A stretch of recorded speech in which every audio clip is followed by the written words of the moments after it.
Ya estamos de regreso, 11 minutos de las 11 de la mañana.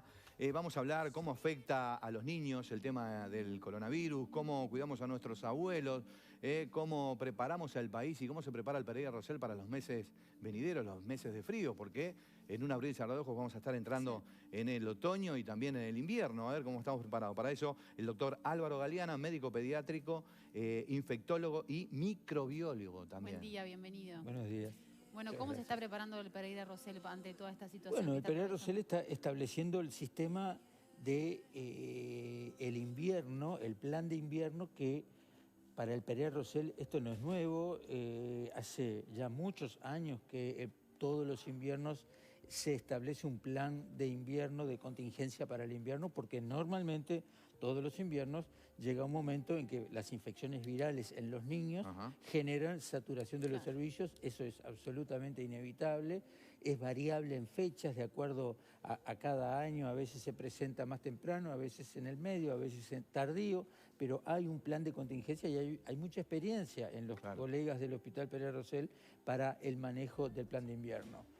¿Llegó a colapsar en algún momento? Todos los años, en algún momento hay colapso del sistema. No es nuevo, toda la vida. Desde antes del H1N1, puede ser por el influenza virus, puede ser por el BRS, puede ser por otros virus respiratorios, pero todos los años hay algún momento en donde es imposible tener la prevención suficiente como para que no colapse el sistema. Pero está todo pensado como para la descongestión más rápida, se habilitan nuevas camas, se habilitan nuevos servicios, todo esto se maneja, ya hay mucha experiencia en eso y quizás el Hospital Pereira Rosell, los pediatras del Hospital Pereira Rosell y el sistema de salud, de todo lo que implica la enfermería y todo el apoyo, ya estamos de alguna manera más acostumbrados a manejarlo, a saber cuándo hay que habilitar más pisos, más camas, etcétera.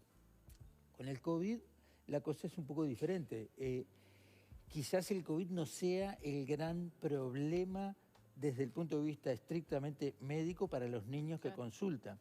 El problema que sí es importante para el Pereira Rosell y para los médicos, el servicio de salud, enfermería, administrativos y médicos en salud, es que los niños puedan consultar con el COVID y otros virus, ya que se asocia con... hay infecciones por más de un virus simultáneamente, y el personal de salud se infecte.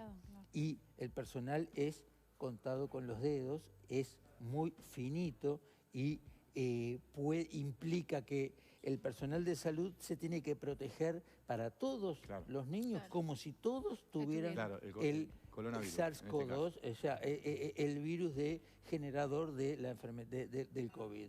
Entonces, es difícil, genera mucho estrés. ¿Por qué? Porque las personas no es que no tengamos miedo al BRS o al influenza virus, para lo cual nos vamos a vacunar. Es lo que sí se tiene miedo es a infectarse con el coronavirus y después enfermarse. Y lo diferente del coronavirus con respecto a otras enfermedades infecciosas virales es que implican 2 semanas en principio de separación solo por el contacto. Pero si una persona enferma, primero corre riesgo de enfermarse, de tener una enfermedad severa, porque no todo el mundo es joven en el personal que atiende el servicio, sino que una vez que se enferman son por lo menos 2 semanas después de la enfermedad. Entonces eso lleva prácticamente a un mes de ausentismo, y un mes de ausentismo en un bloquirúrgico de 2 personas o 3 personas, en un bloquirúrgico en la puerta, en la emergencia, en las salas, realmente puede generar un drama asistencial. Doctor, el SMU, el Sindicato Médico del Uruguay, está planteándole al gobierno la postura, la necesidad de una cuarentena obligatoria. ¿Cuál es su postura? ¿Cree que realmente tendría que darse? El SMU tiene su delegado en la comisión de crisis vinculado a la epidemia de COVID. Yo creo que a esta altura del partido cada uno de nosotros podemos tener una opinión individual. La opinión mía es mi opinión y personal y no es global. Yo creo que hay una comisión del Ministerio de Salud Pública integrada por el sindicato médico, epidemiólogos, infectólogos, economistas, etcétera, que estudian el tema y toman resoluciones. Y que por algo están Yo no me siento como para decir está bien o no está bien lo que hacen, que hagan. Nosotros tenemos que hacer caso a lo que ellos digan y entregarnos porque están... Yo puedo pensar las variables personales que yo pienso desde el punto de vista de salud, pero la comisión está evaluando una serie de variables que yo no evalúo. Entonces, no me gusta y no me parece hasta bueno poner en juicio. Esto es una situación dramática, es una situación difícil. Lo que yo creo que tenemos que hacer es acatar órdenes. Esto es vertical. La comisión establece lo que hay que hacer y tenemos que acatar y no ponernos a discutir cada una de las cosas como si nosotros fuéramos a explicarle a la comisión lo que está bien y lo que está mal. Pasa mucho con los uruguayos y con distintos temas. Nos encanta opinar en el fútbol a quién hay que poner y a quién no hay que poner, si hay que cambiar el director técnico o no hay que cambiar. Bueno, hay gente que se dedica y que está para esto, que se dedique y que se haga cargo. Doctor, y aparte de los niños, ¿qué pasa con los abuelos que son, ¿no?, en gran parte los que... Eso es en principio lo que tenemos claro. Los niños, si bien en general no tienen enfermedad grave, severa, que requiera CTI, ojo, pueden ser, no solo pueden ser, pueden enfermarse. Obvio. Y no necesariamente es todo banal y todo qué gracia, no tienen nada, no. Si un niño pueden tener enfermedades respiratoria y crónica, respiratorias más o menos importantes y pueden tener neumonía los niños, pero no. En general, lo que hemos aprendido, recordemos que hace 3 meses que tenemos esto y estamos aprendiendo sobre la marcha, no ha habido grandes diagnósticos, no es la población infantil como sí podría ser en influenza, en gripe, la población más de riesgo. Parecería ser que no lo es, pero puede tener la enfermedad. Pero sí es claro que le transmite, es un gran transmisor de virus y puede transmitirle a los abuelos que cuando se evalúan las tasas de mortalidad, las mayores tasas se asocian con personas más añosas. Entonces, el mayor riesgo que tenemos con los niños es que se lo transmitan a otras personas. También hay que tener presente que estamos aprendiendo en la marcha y los informes que vienen de Estados Unidos, de esta epidemia de COVID en Estados Unidos, nos están diciendo que no es solamente los viejitos de 80 años los que están graves. Hay mucha paciente. Se ha dicho que las personas jóvenes y sanas no iban a tener problemas. Eso generó cierta libertad en las personas de 20, 30, 40 años. Capaz que se hizo en su momento para decir, bueno, no generemos un clima... Pero hoy en día las internaciones de adultos jóvenes y sanos en Estados Unidos es importante. Habrá o no habrá fallecimientos, no sé cuántos hay, pero... Y es importante y hay que tenerlo presente porque parecería que no es tan sencillo y no es que sea una infección banal ni una enfermedad banal. Es una enfermedad que se asocia con neumonía, con falta de aire, con sed de aire, porque se asocia con bajo nivel de oxígeno en sangre y eso puede verse en niños, en adolescentes, en adultos jóvenes, en adultos mayores y en tercera edad. Pero, por supuesto, siempre es más grave en tercera edad, pero en los otros también hay mucho internado y cuando empiezan a aparecer esos picos de internaciones no es que sean todos viejitos, es que hay personas de 40, 30, 40 y 50 años que se internan y que están graves y que pueden morir por esta enfermedad. ¿Por qué es tan importante la distancia social ¿La qué? ¿Realmente la distancia social es la única manera de frenar la propagación de este virus? Porque no tenemos otra medida. Lamentablemente nos estamos manejando en una epidemia de una infección respiratoria prácticamente con las mismas medidas que se hubieran manejado en el siglo XV para una pandemia de cualquier otra enfermedad. Separar a las personas, que las personas no salgan y que pase el tiempo. ¿Y qué pasa? Con estos 15, 21 días que vamos a tener de 3 semanas a 4 semanas, si las personas permanecen en sus casas más o menos quietas, lo más quieta posible, los que se habían infectado hace una semana, 10 días, van a ir saltando, pero van a ir saltando en su casa y no van a ir saltando en su trabajo. De manera que detiene la diseminación. Es la medida que se puede, no es que sea la maravilla. Lo que pasa es que no se plantea vacuna por ahora y tampoco tenemos una terapéutica específica confirmada que sea efectiva para cuando una persona está enferma. ¿Y qué pasa con aquellos que dicen, bueno, de alguna manera hay que inmunizar a la población? Sí, es gracioso. Sí, a la larga se va a inmunizar toda la población. Eso es un poco lo que estableció el gobierno en el Reino Unido. Dejen que la gente se inmunice. El problema es que todos nos vamos a inmunizar, pero ¿qué es lo que sucede? No es un problema o es un problema también de salud, pero es un problema de tiempos. Si todos se enferman precozmente, porque todos somos susceptibles de tener la enfermedad, si todos nos enfermamos y aunque sea solo un 5% o 10% requiere asistencia de salud en un centro asistencial porque precisa una máscara de oxígeno o un tubo o intubar o un CTI, si eso ocurre todo en el contexto de una semana, no existe servicio de salud en el mundo que pueda resolver esto. Y eso es lo que ha generado que el Reino Unido primero dijo, mejor que se inmunice todo el mundo, que no va a pasar nada, y a las 2 semanas paramos todas las reuniones de gente y tuvieron que echar para atrás. En el mundo, ¿qué es lo que se está haciendo? ¿Y qué ha hecho China? Que de alguna manera es la gente que tiene experiencia en esta variante de virus.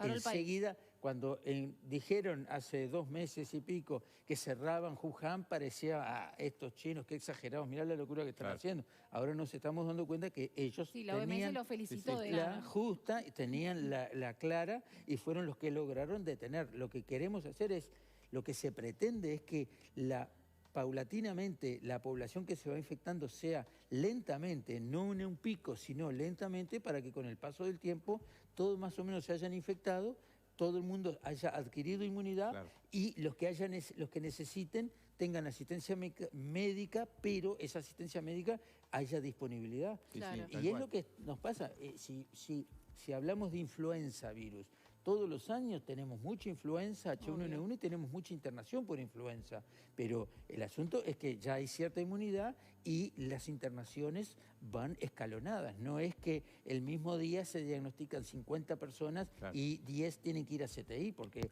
en una semana se acaban las camas, se enferma el personal de salud, no hay quien asista, no hay camas, no hay respiradores y ahí es que colapsa el sistema. Es una carrera, tal cual, es una carrera con el tiempo estamos jugando. Exactamente. Porque aparte ese tiempo que se gana también se va aprendiendo, como vos decías, de la enfermedad. Es que estamos aprendiendo, todo el mundo está aprendiendo. Ustedes piensen que esta es una enfermedad que para el mundo en general no existía empezó a existir a partir de enero. En China es distinto, porque en China ya 8 o 9 años antes ya habían tenido una epidemia de SARS y una epidemia de MERS, el síndrome agudo respiratorio severo o el medio oeste respiratorio síndrome, que son enfermedades vinculadas con el COVID, con el virus, con el coronavirus. El coronavirus no es nuevo, ¿no? Hay varias cepas, digamos. Normalmente antes del año pasado ya podíamos tener un resfrío y si yo te hacía un estudio específico te encontraba que era el coronavirus, pasabas dolorcito de garganta, sin fiebre en general, un poquito de disfonía y al otro día ya estabas bien. Eso era el coronavirus, los 4 que normalmente se investigan. ¿Y ahora qué pasó? ¿Por qué se transformó en esta? Ese coronavirus a nivel... Y recordemos que originalmente el coronavirus es una zoonosis, o sea, son infecciones que afectan al ser humano pero que adquieren de animales. Y vinculado probablemente con animales, se ha dicho mucho, vinculado con el murciélago, ese coronavirus mutó y se adecuó, se adaptó a invadir y a pegarse al epitelio respiratorio humano, que hasta ese momento no lo lograba. Y una vez que se genera esa mutación, se empieza a diseminar ya entre humanos. Ahora no es que precisemos murciélago, es de diseminación humana, pero originalmente es una zoonosis que los coronavirus son virus zoonóticos que generan enfermedades en los animales y eventualmente, raramente pueden transmitirse al humano. Pero una vez que muta y empieza a diseminarse entre los humanos, los animales, olvídense. Ahora es el problema la semana pasada dábamos a conocer la noticia de que la universidad y el Instituto Pasteur y demás habían encontrado, habían logrado hacer este test uruguayo para que sea más rápido y demás. ¿Qué importancia tiene que tengamos ese control y se pueda hacer el test en tiempo y forma? Lo que lograron es un test uruguayo en el sentido de que podemos hacer nosotros la reacción para hacer el diagnóstico.